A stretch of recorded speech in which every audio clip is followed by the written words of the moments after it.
Hello friends, welcome to my channel. आज हम start करने वाले हैं अपनी यूनिट 3, जिसमें हम बात करेंगे कि एक स्टिच क्या होती है, स्टिच की क्लासिफिकेशन क्या होती है। आइए चलिए स्टार्ट करते हैं कि आपकी एक स्टिच जो है वो होती क्या है। What is stitch in garment? आपकी जो स्टिच है वो गारमेंट में स्टिच को क्या बोलते हैं। Stitch is very important during manufacturing a garment. आपकी जो स्टिच है वो बहुत ज़्यादा इम्पोर्टेंट है कपड़ों के निर्माण के दौरान। जब आप कपड़ों को मैन्युफैक्चर करते हो तो उसके दौरान जो आपकी स्टिच है, जो आपकी सिलाई है, उसको बहुत ज़्यादा महत्व दिया गया है। Stitch can be defined as one unit of conformation resulting from one or more strand or loop of thread by intralooping, interlooping and interlacing.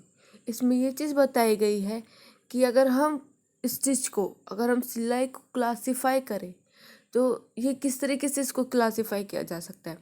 ये इंटरलूपिंग, इंट्रालूपिंग और इंटरलेसिंग द्वारा धागों के एक या एक से अधिक स्ट्रैंड या फिर लूप से उत्पन्न जो संरचना होती है उसकी एक इकाई, इससे इसको क्या किया गया है, इसको डिफाइन किया गया है।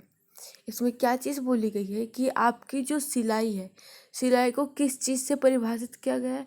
इसको इंटरलूपिंग, इंट्रालूपिंग और इंटरलेसिंग द्वारा धागे के एक या एक से अधिक स्ट्रैंड या फिर लूप से उत्पन्न जो संरचना है उसकी एक इकाई से इसको क्या किया गया है, इसको डिफाइन किया गया है। The stitch quality is measured with stitch size, stitch length, width, depth, tension, sequence, elongation, elasticity, resilience, fabric distortion, yarn, surveillance and abrasive strength।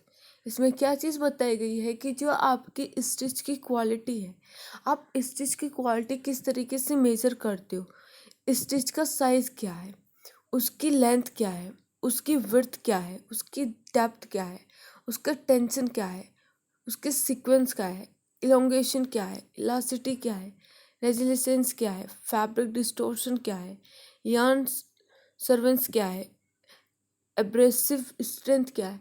इन सब पर आपकी जो स्टिच है, आपकी जो सिलाई है, उसकी क्वालिटी आप इस तरीके से मेज़र कर दो। आपकी जो क्वालिटी मेज़र करने का जो तरीका है वो किस पर निर्भर करता है, वो आपकी इन सारी चीज़ों पर निर्भर करता है। आपकी स्टिच के साइज़ पे, उसकी डेप्थ पे, इलोंगेशन पे, उसकी इलास्टिसिटी पे, ठीक है, इन सब पे आपकी जो स्टिच है उसकी क्वालिटी जो है वो डिपेंड करती है। इन्हीं सभी चीज़ों से आपकी स्टिच जो है, आपकी जो सिलाई है वो मेज़र करी जाती है।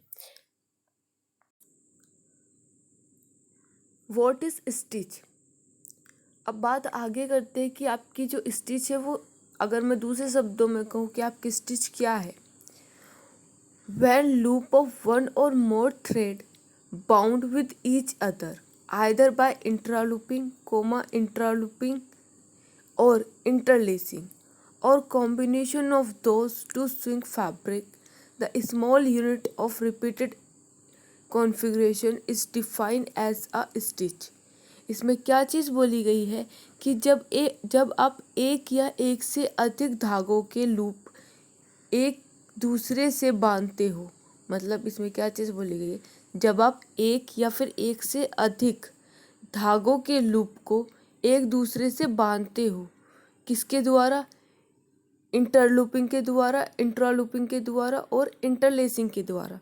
जब आप इंटरलूपिंग या फिर इंट्रालूपिंग और इंटरलेसिंग इन सब के द्वारा जब आप एक या एक से अधिक धागों के जो लूप है उनको एक दूसरे से क्या करते हो, बांधते हो, या फिर कपड़ों को सिलने के लिए अनेक संयोजन से दोहराया जो कॉन्फ़िगरेशन की छोटी इकाई को एक सिलाई के रूप में पहचाना जाता है। जब आप क्या करते हो, जब आप इन तीनों के द्वारा या फिर इन तीनों में से किसी भी एक के द्वारा आप जो आपके धागे हैं, एक या एक से ज़्यादा धागों के जो लूप है आप उनको एक दूसरे से क्या करते हो, बांधते हो, तब वो आपकी एक स्टिच, आपकी एक सिलाई को बनाती है। Stitch are based on the, जो आपकी स्टिच है वो इन्हीं तीनों पर निर्भर करती है। इंटरलेसिंग पर, इंट्रालूपिंग पर और इंटरलूपिंग पर। अब बात करते हैं कि हमारी जो इंटरलेसिंग है, इंटरलेसिंग होती क्या है।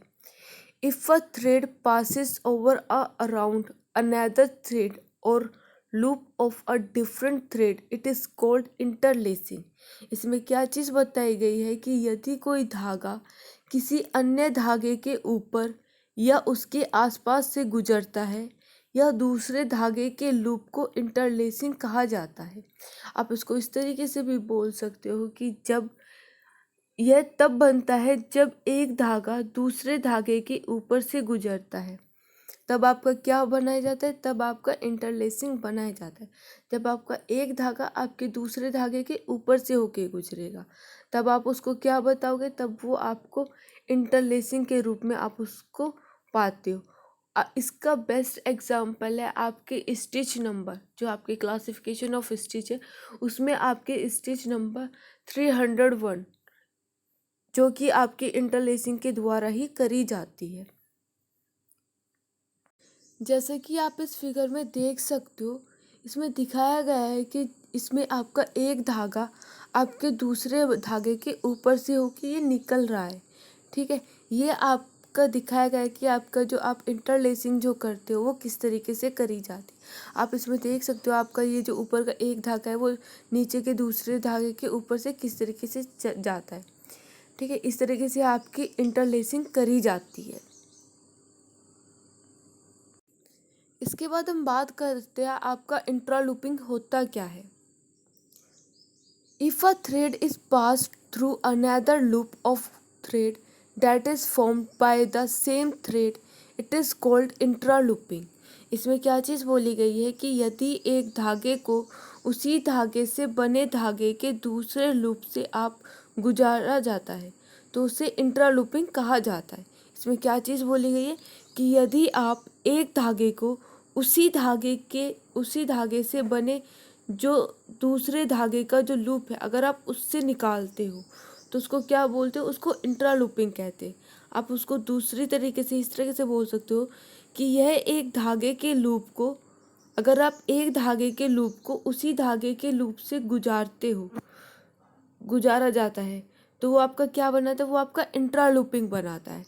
और इसका जो एग्जाम्पल आपको देखने के लिए मिलेगा, हर आपकी जो स्टिच क्लासिफिकेशन है उसमें आपकी स्टिच क्लासिफिकेशन 101 आपका इसी के द्वारा बनाई जाती है। वो आपके इंट्रालूपिंग के द्वारा ही वो बनाई जाती है। तो आप देख सकते हो जैसे इस इमेज में आपको दिखाया गया है कि एक धागे के लूप को, आपका जो एक धागा का जो लूप है उसको उसी धागे के जो लूप से, उसी धागे का जो लूप है उसी से उसको क्या किया गया है, उसको निकाला गया है। ठीक है, तो इसमें ये चीज़ बताई गई है कि आपका ये जो धागा है, एक धागे को उसी धागे से बने जो धागे उसके जो दूसरा लूप है उससे उसको क्या गया है, उसको निकाला गया है। तब जाके आपका क्या बनता है, आपका इंट्रालूपिंग तैयार होता है। इसके बाद आता है हमारा सबसे लास्ट कि आपका इंटरलूपिंग क्या होता है। If a loop of thread is pass through another loop of thread form by a different thread is called interlooping. इसमें क्या चीज़ बोली गई है, यदि धागे का एक लूप दूसरे धागे से बने धागे के दूसरे लूप से होकर आप उसको गुजरता है तो वो क्या बनाता है, वो आपका इंटरलूपिंग बनाता है। इसमें क्या चीज़ बोली गई है कि यदि धागे का एक लूप दूसरे धागे से बने धागे के दूसरे लूप से होकर वो आप निकालते हो उसको तो वो आपका क्या बनाता है, इंटरलूपिंग बनाता है। या फिर आप इसको इस तरीके से भी बोल सकते हो कि एक धागे के लूप को दूसरे सिलाई धागे के लूप से जब हम गुजारते हैं तो वो आपका इंटरलूपिंग फॉर्म बनाता है। इसका बेस्ट एग्जांपल है आपका कि जो आपकी स्टिच क्लासिफिकेशन है उसमें 401 में जो आपकी स्टिच है उसमें आपका इंटरलूपिंग के हेल्प से ही ये जो आपकी स्टिच है वो करी जाती है। और इस स्टिच का जो काम है वो आपका जीन्स या फिर आपकी जो पतलून होती है इन पे सिलाई करने के लिए किया जाता है, जो आपकी इंटरलूपिंग है, इसका जो यूज़ है वो कहाँ पे किया जाता है? जीन्स या फिर पैंट वगैरह में इसका यूज़ किया जाता है। तो ये आपकी इंटरलूपिंग की इमेज, कि आपकी इंटरलूपिंग देखने में किस तरीके से आपको दिखाई देती है। जैसे कि मैंने अभी बोला कि इसमें एक धागे के लूप को दूसरे सिलाई धागे के लूप से क्या करते, उसको निकालते, उसको गुजारते, ठीक है, तब जाके आपका क्या बनाया जाता है, तब जाके आपका एक इंटरलूपिंग बनाया जाता है। तो ये थे आपके अलग अलग, आपके जो स्टिच है वो आपकी इन तीन पर बेस्ड होती है, इन्हीं के द्वारा आपकी जो स्टिच है वो करी जाती है। या तो वो आपकी इंटरलूपिंग के द्वारा करी जाती है, या वो इंटरलूपिंग के द्वारा, या फिर वो इंटरलेसिंग के द्वारा। इन तीन के द्वारा ही आपकी जो स्टिच है वो करी जाती है। इसके बाद हम बात करते हैं आपकी स्टिच क्लासिफिकेशन की। जो आपकी स्टिच है वो कितने टाइप्स की है। Different type of stitch use in garment, अलग अलग तरह की जो स्टिच है वो यूज़ करी जाती है आपके गारमेंट में। There are different type of stitch use in garment, अलग अलग प्रकार की जो स्टिच है वो यूज़ करी जाती है आपके गारमेंट्स में। Those are mention in the following, जो कि आपको नीचे यहाँ पे दिखाई गई है। सबसे पहले नंबर पे है आपकी क्लास 100, जिसमें आपकी कौन सी आती है, आपकी चैन स्टिच आती है। क्लास नंबर 200 में आपकी आती है हैंड स्टिच। क्लास नंबर 300 में आती है आपकी लॉक स्टिच। क्लास 400 में आती है आप लोगों की मल्टी थ्रेड स्टिच। क्लास 500 में आती है आप लोगों की ओवर एजिस स्टिच। और क्लास 600 में आती है आपकी कवरिंग चैन स्टिच। तो ये आपकी 6 टाइप की स्टिच है जो आपके अलग अलग गारमेंट के टाइप्स में या फिर अलग अलग गारमेंट में आपके यूज़ करी जाती है। तो सबसे पहले जो हम स्टार्ट करते हैं आपकी क्लास नंबर 100, जो आपकी सबसे पहली स्टिच होती है, जिसको single thread stitch chain stitch के नाम से जाना जाता है। The stitch form here are form one or more needle by the thread of intralooping. इसमें क्या चीज़ बोली गई है कि यह बनाने वाले जो टाके, यहाँ मतलब ये जो आपकी सिंगल थ्रेड स्टिच बनाने वाले टाके जो होते हैं, जिनको आप क्या बोलते हो, ये आपकी किस चीज़ से बनाई जाती है, या आपकी इंट्रालूपिंग किसकी हेल्प से बनती है, ये आपकी इंट्रालूपिंग की मेथड से ये बनाई जाती है, जिसमें आप एक या एक से अधिक सुई से इसको बनाते हो, ठीक है। तो जो आपकी सिंगल थ्रेड चैन स्टिच है ये आपकी किससे बनाई जाती है, ये आपकी इंट्रालूपिंग मेथड से ये बनाई जाती है। और इसमें आप क्या करते हो, इसमें आप एक या एक से अधिक सुई से आप इसको बनाते हो। Does one or more loop of the needle thread are passed through the fabric and secure by looping with the next loop of the same thread after they pass through the fabric। इसमें क्या चीज़ बताई गई है कि इस प्रकार सुई के धागे के एक या अधिक लूप कपड़े के माध्यम से प्रेरित किए जाते हैं, और कपड़े के माध्यम से प्रेरित होने के बाद उसी धागे से अगले लूप के साथ लूपिंग द्वारा उसको सुरक्षित किया जाता है। इस प्रकार की सिलाई जो है, ठीक है, इसमें क्या चीज़ बताई गई है कि आपका जो ये इस टाइप के जो आपकी स्टिच होती है, जो आपकी इंटरलूपिंग के द्वारा जो बनाई गई आपकी जो स्टिच होती है, जो आपकी सिंगल थ्रेड स्टिच में आप जिनको पाते हो, ठीक है, इसमें क्या चीज़ बताई गई है कि जो आपकी सुई है, सुई के धागे के एक या फिर अधिक जो लूप होते हैं, जो आप सुई से के धागे से जब आप एक या एक से ज़्यादा जो लूप आप बनाते हो कपड़े के माध्यम से, मतलब जो आपका कपड़ा है, ठीक है, कपड़े के माध्यम से प्रेरित किए जाते हैं। उनको किस पे बनाए जाते हैं, आप जो कपड़े की जो आपकी सरफेस है आप उस पे उसको बनाते हो, कपड़े की जो परत है आप उसको उस पे बनाते हो। जो आप लूप बनाते हो वो किस पे बनाते हो, कपड़े की परत पे बनाते हो, और कपड़े के माध्यम से प्रेरित होने के बाद उसी धागे के अगले लूप के साथ लूपिंग द्वारा सुरक्षित होते हैं। और जो आपका जो लूप है वो आप क्या करते हो, वो आपके दूसरे लूप के द्वारा वो उसको सुरक्षित किया जाता है। This type of stitch is very insecure as each loop is dependent on the next loop and a single thread breakage can pull apart the entire stitch. और इसमें क्या चीज़ बोली गई है कि जो आपकी इस प्रकार की जो सिलाई होती है वो बहुत ज़्यादा असुरक्षित होती है, क्योंकि आपका प्रत्येक लूप अगले लूप पर निर्भर होता है। जो आप ये लूप बनाते हो, आपका हर एक लूप आपके अगले लूप पे क्या होगा, वो निर्भर करता है, वो डिपेंड होता है। और एक एकल धागा, अगर आप कोई एक धागा भी अगर आपका वो टूट जाता है, वो खिंच जाता है, तो उससे आपकी पूरी सिलाई को अलग करने की ताकत होती है। अगर आपका एक धागा भी आपका निकल जाता है स्टिच के दौरान, तो उससे आपकी पूरी जितनी भी सिलाई है, ठीक है, जितने भी आपने टाके मारे हुए उनको वो पूरे निकलने की संभावना होती है, क्योंकि आपका जो एक लूप है वो आपके दूसरे लूप पे जो आपका नेक्स्ट लूप होता है उस पे वो निर्भर करता है। तो इसीलिए जो आपका ये जो लूप है, अगर आपका कहीं से एक लूप भी अगर आपका हट जाता है, तो उससे आपके पूरे लूप को हटने की क्या होती है, उसके अंदर ताकत होती है। इसके बाद क्या चीज़ बोली गई है, These look similar to that of lock stitch on the face side with the loop on the back। ये पीछे की तरफ लूप के साथ चेहरे की तरफ लॉक स्टिच के समान दिखते हैं। अगर हम बात करें कि ये पीछे मतलब जो आपके कपड़े की जो बैक साइड होगी, ठीक है, उसमें ये कैसे दिखाई देते हैं, ये आपके लॉक स्टिच के जैसे ये आपको दिखाई देते हैं। The added advantage of these loop is that it make the stitch elastic and thus can be used where the fabric need a little stretch, such as in back neck tape in t-shirt। इसमें ये चीज़ बोली गई है कि इन लूपों का अतिरिक्त लाभ, ये जो आपके जो लूप है, जो आप लूप बनाते हो, इनका क्या लाभ है कि ये जो सिलाई है इनको इलास्टिसिटी, ये आपके क्या बनाती है, ये आपकी एक इलास्टिसिटी बनाती है, एक लचक आपके कपड़े में ये बनाती है। और इस प्रकार का जो उपयोग है, इनका जो उपयोग है वो कहाँ पे किया जाता है, जहाँ कपड़े में थोड़ी सी आपको खिंचाव की आवश्यकता होती है, वहाँ पे आप इनका जो है वो यूज़ करते हो। जैसे कि आपकी जो टी शर्ट है, ठीक है, जैसे आपके टी शर्ट में आपका जो बैक नेक की जो टेप जो होती है, आपकी जो टी शर्ट जो बनाई जाती है उसमें जो बैक नेक पे जो आपकी टेप लगी होती है, उस पे इसका इस्तेमाल जो है वो किया जाता है।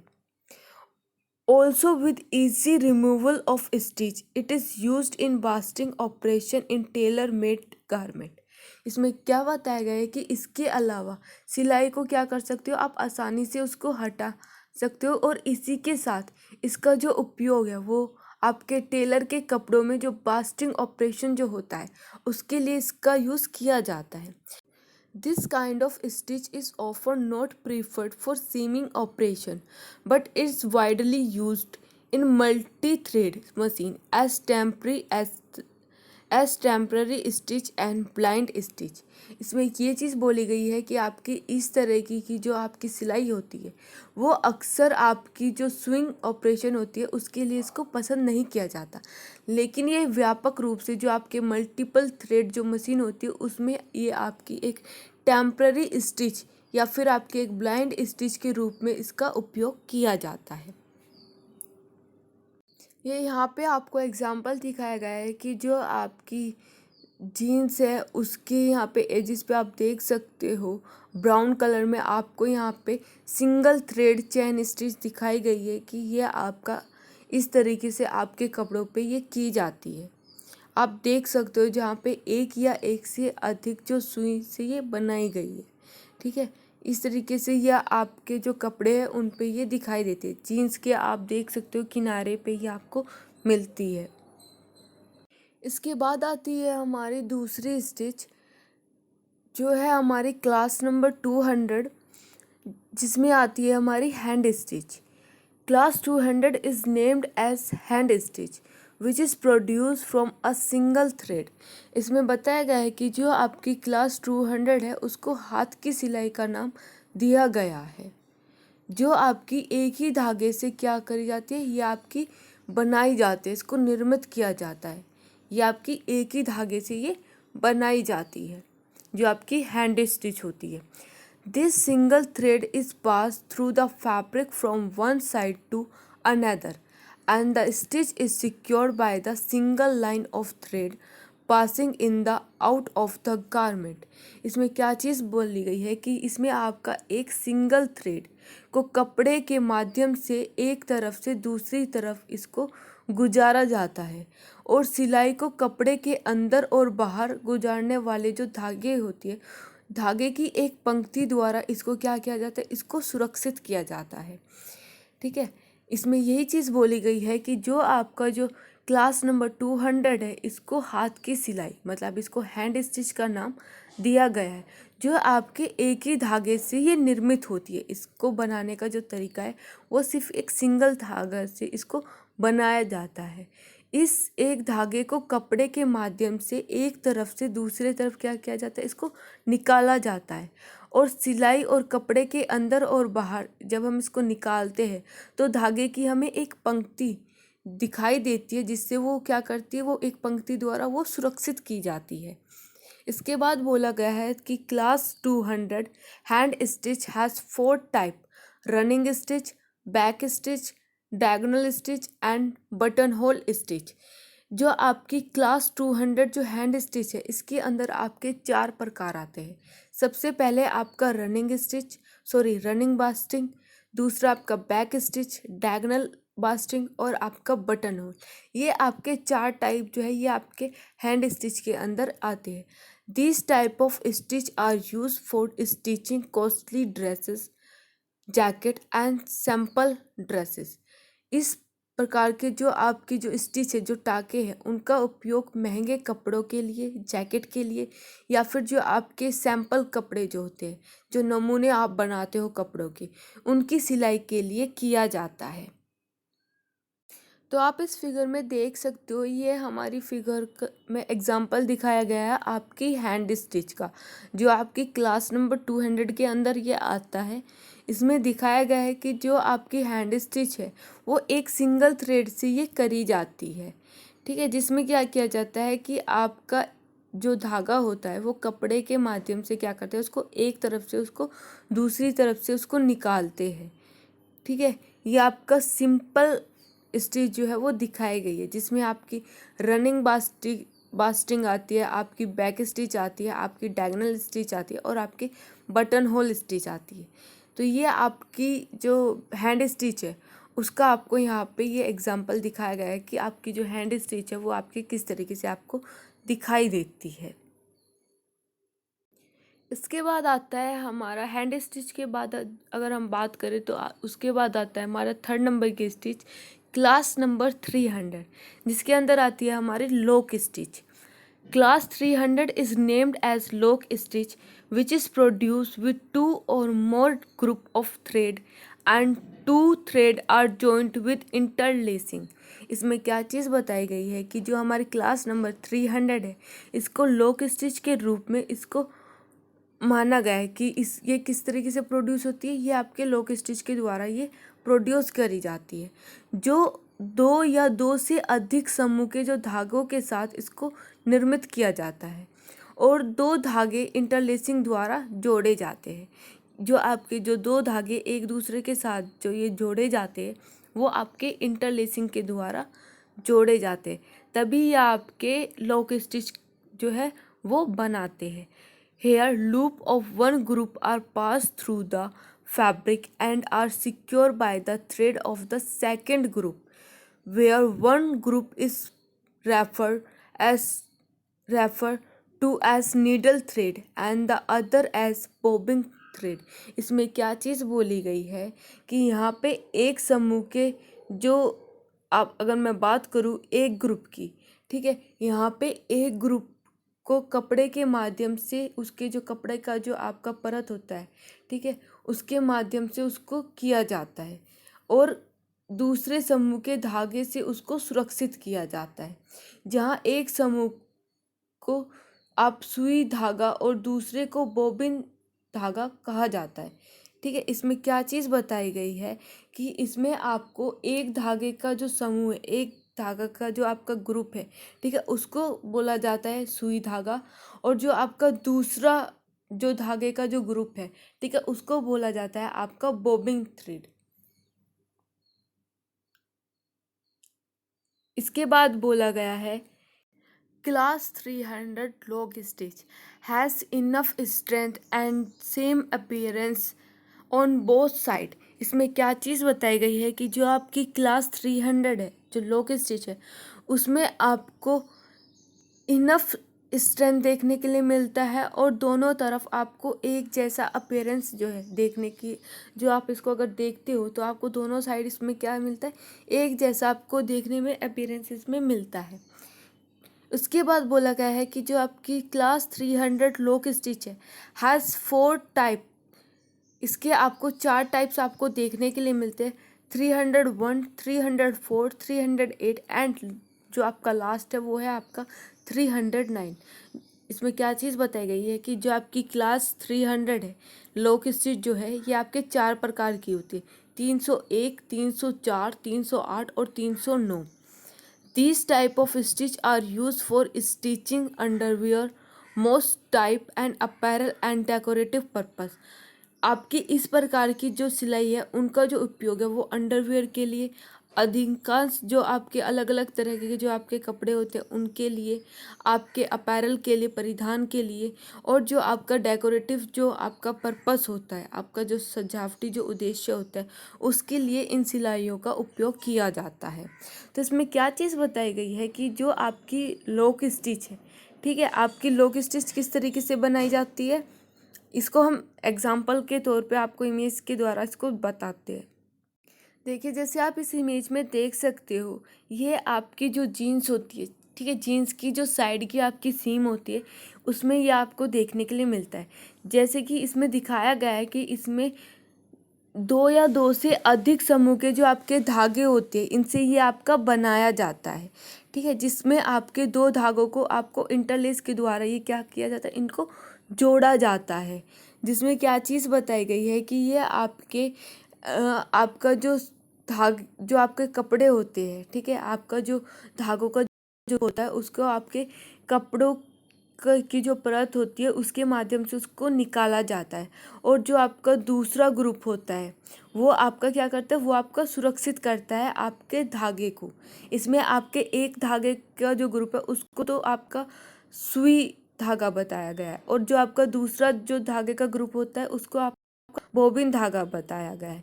ये आपको दोनों तरफ अगर आप सेम आपको अपीयरेंस जो है वो आपको सेम दिखाई देता है, और इसकी ताकत भी जो है वो ज़्यादा होती है, ठीक है। इस तरह की जो आपकी जो ये सिलाई है ये कहाँ पे आपको ज़्यादातर ये आपको अलग अलग प्रकार के आपके जो गारमेंट है उनमें आपको ये देखने के लिए मिलती है।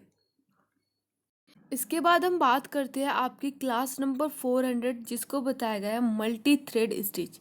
आपकी क्लास नंबर 400 में आती है आपकी multi thread stitch. Class 400 is named as multi-thread stitch which is formed with 2 or more group of thread। इसमें बताया गया है कि जो आपकी क्लास नंबर 400 है उसको मल्टी थ्रेड स्टिच का नाम दिया गया है, जो धागों के 2 या अधिक समूह के साथ इसको बनाया जाता है। इसमें आपका 2 या फिर 2 से ज़्यादा आपके ग्रुप ऑफ थ्रेड इसमें आपको दिखाई देते हैं। Here loop of one group of thread are pass through the fabric and are secured by interlacing and interlooping with loop of another group. इसमें क्या चीज़ बताई गई है कि यहाँ धागे के एक समूह का जो लूप है उसको कपड़ों के माध्यम से प्रेरित किया जाता है, और दूसरे समूह का जो लूप है उसके साथ उसको इंटरलेसिंग या फिर इंटरलूपिंग के द्वारा उसको सुरक्षित किया गया है। इसमें क्या चीज़ बताई गई है कि यहाँ आपके धागों का जो एक ग्रुप जो होता है, एक ग्रुप के लूप को आपके कपड़े के माध्यम से उसको निकाला जाता है, और दूसरे ग्रुप का जो लूप है उसके साथ उसको क्या किया जाता है, उसको इंटरलेसिंग के द्वारा या फिर आपकी इंटरलूपिंग के द्वारा उसको सुरक्षित किया जाता है। Among the two group one group is called needle thread and other group is called looper thread. इसमें क्या चीज़ बताई गई है कि आपके ये जो 2 ग्रुप है, 2 ग्रुप के बीच एक ग्रुप को सुई धागा कहा जाता है, और जो आपका दूसरा ग्रुप है उसको आप लूपर धागा बोलते हो। इसके बाद बोला गया है कि class number 400 multi thread stitch has an appearance of a lock stitch on the top but has a double chain effect formed by a looper thread on the under side. जो आपकी क्लास नंबर 400 है multi thread stitch, इसमें ऊपर की तरफ एक lock stitch जैसा आपको दिखाई देता है। इसमें क्या चीज़ बोली गई है कि जो आपका क्लास नंबर 400 है मल्टी थ्रेड स्टिच, इसमें आपको ऊपर की तरफ क्या दिखाई देता है, आपको एक लॉक स्टिच के जैसा इसमें दिखाई देता है। लेकिन अगर आप इसको अंडर साइड अगर आप देखो, इस पर लूपर थ्रेड द्वारा बनाई गई डबल चेन स्टिच का आपको इफेक्ट दिखाई देता है। अगर हम इसको अंदर की साइड से अगर हम इसको देखें तो लूपर के द्वारा बनाई गई डबल चेन स्टिच का इफेक्ट हम लोगों को दिखाई देता है। इसके बाद क्या चीज़ बोली गई है कि आपकी class number 400 multi thread stitch has 3 type 401, 404 and 406। जो आपकी क्लास नंबर 400 है मल्टी थ्रेड स्टिच, इसको 4 पार्ट में डिवाइड किया गया है, 401 में, 404 में एंड 406 में। These type of stitch are used for sitting elastic in waistband and decorative stitching on belt. आपकी इस तरह की जो आपके टाके होते हैं, इनका उपयोग कहाँ पे किया जाता है, आपके कमरबंद, आपकी जो वेस्ट बैंड है इसमें इलास्टिक डालने के लिए, या फिर आपकी बेल्ट पर सजावटी जो सिलाई होती है उसके लिए इसका उपयोग किया जाता है। जो आपकी मल्टी थ्रेड स्टिच है इसका यूज आपकी वेस्ट बैंड पे जो इलास्टिक होती है उसके लिए किया जाता है, या फिर आपकी बेल्ट पर डेकोरेटिव स्टिच करने के लिए इसका यूज़ जो है वो किया जाता है। और ये जो आपकी मल्टीपल थ्रेड स्टिच है ये आपके 4 प्रकार की होती है, 401, 404 एंड 406। तो ये है आपका एग्जाम्पल कि आपका जो मल्टी थ्रेड स्टिच है वो आपको देखने में किस तरीके से आपको दिखाई देती है। ठीक है, आपकी जो मल्टीपल थ्रेड स्टिच है वो आपके 2 धागों से या फिर 2 से अधिक ग्रुप के धागों के साथ ये बनाई जाती है। जिसमें क्या बताया गया था कि आपके जो धागों का एक ग्रुप का जो लूप होता है वो कपड़ों के माध्यम से उसको निकाला जाता है, और दूसरे ग्रुप का जो लूप है उसके साथ वो इंटरलेसिंग या फिर इंटरलूपिंग के द्वारा उसको सुरक्षित किया जाता है। इसमें आपका एक जो ग्रुप होता है उसको आपका सुई का धागा बोला जाता है, और जो आपका दूसरा ग्रुप है धागे का उसको लूपर धागा के नाम से आप जानते हो। तो ये आपका दिखाया गया है, ये आपके जो टाके हैं ये आपके कहाँ पे आप ज़्यादातर आप ये टाके देखने के लिए आपको मिलते हैं। अगर आपको वेस्ट बैंड पे कोई इलास्टिक वगैरह देनी है तो आप ये वहाँ पे यूज़ करते हो, या फिर बेल्ट पे कोई भी डेकोरेटिव आपको स्टिच देनी है आप इसका इस्तेमाल वहाँ पे करते हो। तो इस तरीके की ये जो है ये आपको दिखाई देती है। दूसरा इसको कि जो अगर आप इसको अंडर साइड से अगर आप देखो तो ये लूपर थ्रेड द्वारा बनाए गए आपको एक डबल चेन स्टिच के जैसा ये आपको दिखाई देता है। ठीक है, तो ये आपका एग्जांपल है कि आपका चैन स्टिच जो है ये मल्टीपल थ्रेड स्टिच जो है ये आपको देखने में किस जैसा लगता है। इसके बाद आते हैं हमारी 5th क्लासिफिकेशन जो है आपकी स्टिच की, क्लास नंबर 500, जिसमें आती है आपकी ओवर एजेस स्टिच, आपकी ओवर एज स्टिच। ठीक है, class number 500 is named as an over edge stitch which is formed with 1 or more group of thread. जो आपकी क्लास नंबर 500 है इसको एक ओवर एज स्टिच के रूप में मानित किया गया है, जो धागे के एक या अधिक आपके ग्रुप के साथ इसको बनाया जाता है, या तो आपका ये एक धागे से या फिर एक से ज़्यादा धागों के ग्रुप से इसको बनाया जाता है। In class number 500 over edge stitch 1 group of thread pass around the edge of the fabric so that no thread from the fabric can come out. इसमें क्या चीज़ बताई गई है कि जो आपकी क्लास नंबर 500 है ओवर एज स्टिच, इसमें धागे का एक जो ग्रुप है उसको कपड़े के किनारे के चारों ओर से इसको निकालती है ताकि कपड़े से कोई धागा बाहर न निकल पाए। जो आपकी ओवर एज स्टिच है इसमें क्या किया जाता है, इसमें धागे के एक ग्रुप को कपड़े के किनारे के चारों ओर से आप उसको गुजारते हो, जिससे आपका जो कपड़ा है कपड़े का कोई भी धागा आपको बाहर ना निकला हुआ दिखाई दे। The most used stitch of this type have 1 or 2 needle thread and 1 or 2 looper thread, and thus form a narrow band of stitching along the edges of the fabric. और आपकी इस प्रकार की जो सबसे अधिक उपयोग की जाने वाली जो सिलाई है, इसमें एक या दो सुई के धागे और एक या दो लूपर धागे होते हैं। आपकी ये जो सिलाई है, इसमें आपको सबसे ज़्यादा क्या देखने के लिए मिलता है? आपको इसमें एक या एक से ज़्यादा सुई के धागे देखने के लिए मिलते हैं, या फिर एक या एक से ज़्यादा इसमें आपको लूपर देखने के लिए मिलते हैं। और इस प्रकार के जो कपड़े हैं, कपड़े के किनारे पर सिलाई का एक संकीर्ण बैंड आपको बनता हुआ दिखाई देता है। इसमें क्या चीज़ बताई गई है कि आपका जो कपड़ा होता है, आपको उस पर कैसा आपको इफेक्ट देखने के लिए मिलता है? एक नैरो बैंड के जैसा आपको कपड़े के किनारे पे एक इफेक्ट देखने के लिए मिलता है। इसके बाद बात करी गई है कि class 500 over edge stitch has 3 type, 503, 504 and जो लास्ट है आपका 512।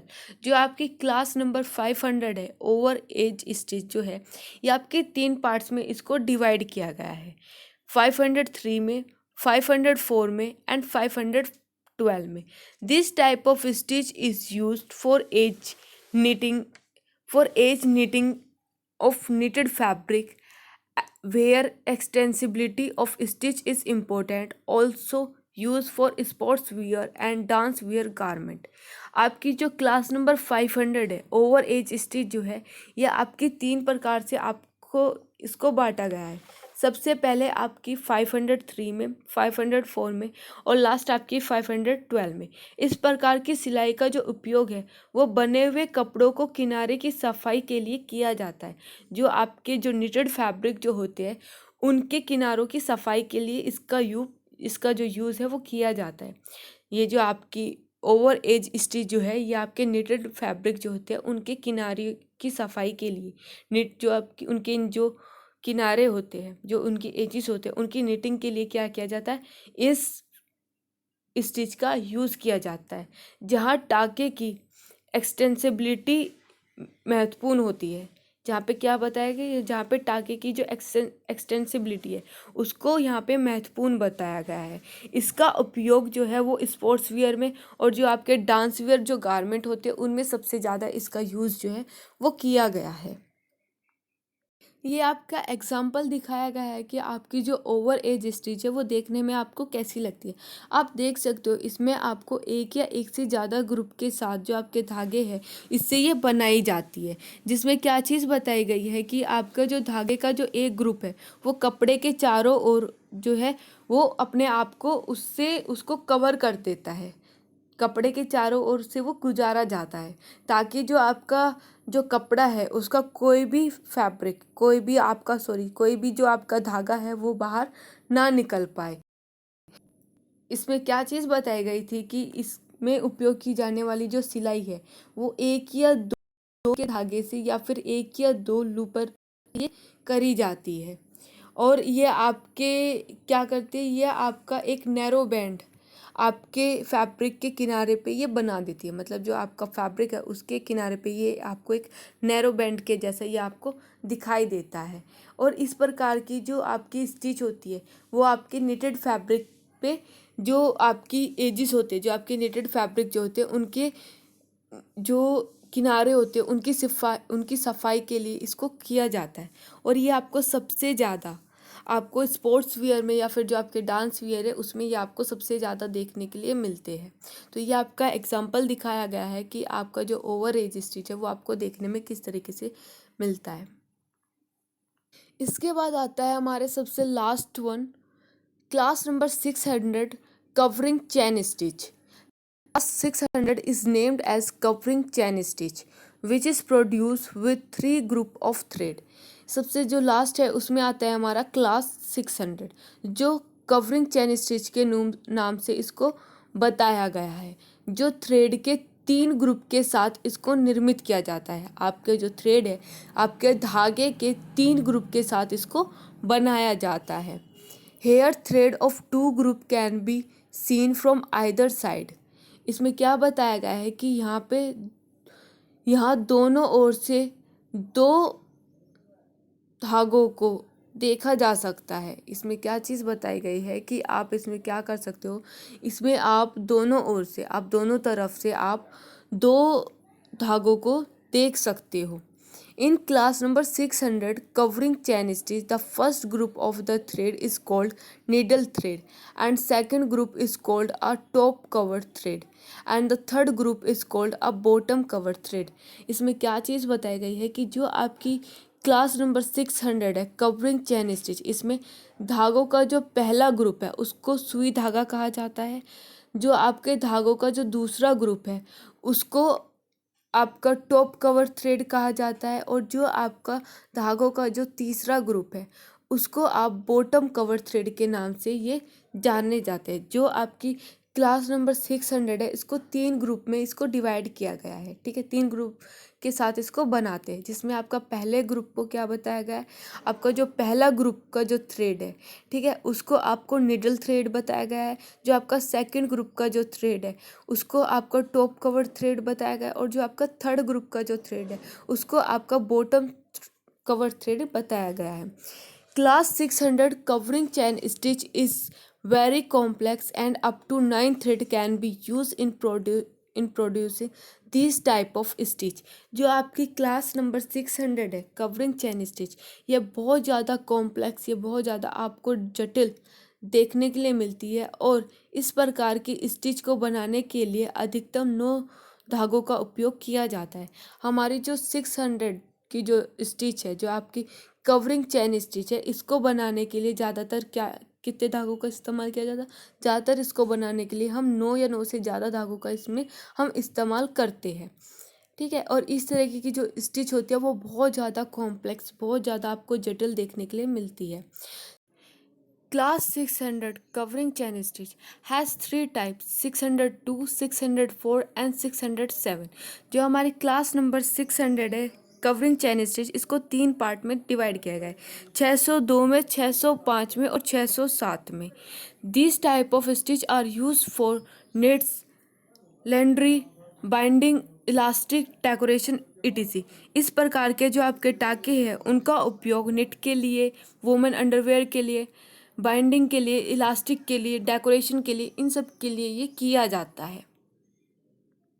आपका एग्जाम्पल है आपका क्लास नंबर 600 का आपकी कवरिंग चैन स्टिच का, जिसमें आप 3 ग्रुप के धागों का आप इस्तेमाल करके आप इसको बनाते हो, ठीक है। इसको बनाने के लिए आपको 9 से ज़्यादा धागों का आप इस यूज़ करते हो।